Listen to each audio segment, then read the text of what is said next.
So I want to relax, recharge, just doodle something fun and surprise myself. So I'll just make a mark here, maybe a curved line, maybe another curved line. No planning, no thinking, just let each mark bounce off the mark before. We're filling spaces and we're leaving gaps. And that's it. That's all we're doing. The fun thing here is once we draw a little piece of an idea, we can take a mirror and unfold it to reveal a bigger picture. It'll be a surprise. Let's keep going for now.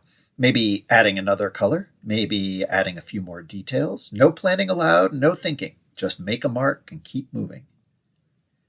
If you want, you can check how it looks in the mirror. It's changing, it's growing, full of unplanned patterns and structures. Well, let's keep growing with a few more details. Maybe changing colors too. Maybe go in a new direction with a new color. Growing and reaching to fill space and leaving gaps. We're actually creating a gigantic mirror picture here, but we only have to draw a tiny part of it. Maybe there's a missing color that seems to fit in really well. Or maybe there's a color that you think will definitely not fit in. Well, let's use that color. Colors benefit from contrasts and differences.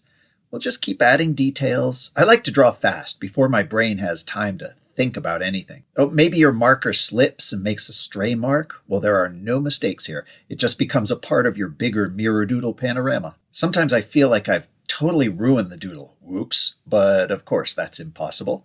Lean into it. Make that mistake again. And now it's a pattern. Keep going and just let the doodle grow on its own. And whenever you run out of space or time or ink, well, it's finished. You can unfold it one way and then the other.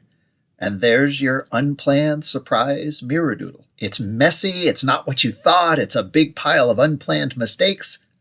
It's perfect.